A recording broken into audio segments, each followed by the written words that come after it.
জিম্বাবুয়ের বিপক্ষে টি-20 সিরিজের চতুর্থ ম্যাচে শুক্রবার মাঠে নামবে বাংলাদেশ। সিরিজ নিশ্চিত হওয়া এই ম্যাচে একাদশে দেখা যেতে পারে বেশ কয়েকটি পরিবর্তন, যদিও প্রতিপক্ষ নিয়ে ভাবতে চান না তাসকিন। জিম্বাবুয়ের বিপক্ষে বিশ্বকাপের সেরা প্রস্তুতি নিতে চায় বাংলাদেশ।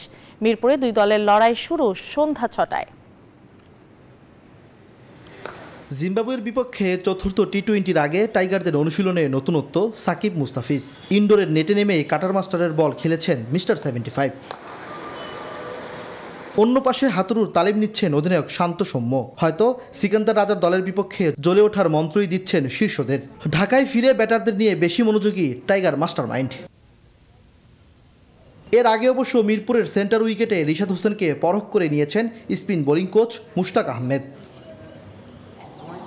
চলমান সিরিজ দাপটের সঙ্গে জিতলেও টাইগারদের টি-20 অ্যাপ্রোচ নিয়ে সমালোচনা চলছে, যদিও ওসব নিয়ে চিন্তিত নন তাসকিন। সেরাটা দিয়েই ম্যাচ জিততে চান এই ফাস্ট বোলার।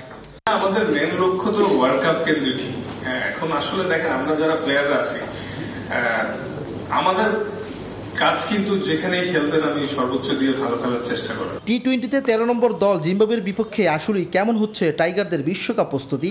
টিম ওয়াইজ এবং যে যার জায়গা থেকে যদি 5-10% ইমপ্রুভমেন্ট নিয়ে ওয়ার্ল্ড কাপে ঢুকতে পারি, ভালো ক্রিকেট খেলতে পারবো এবং আমাদের স্টার্টটা অনেক ইম্পর্টেন্ট হবে। তো আসলে যতই কথা হচ্ছে জিম্বাবুয়ে নিয়ে, আবার যদি একটা ম্যাচ হেরে যাই তখন কিন্তু আবার অন্যরকম কথা হবে যে জিম্বাবুয়ের সাথে আসছে। জিতলে ক্রেডিটটা কম পাই আমরা ছোট টিমের সাথে খেলে, কিন্তু হারলে কিন্তু সবাই বলবে জিম্বাবুয়ের সাথে হেরে গেছে।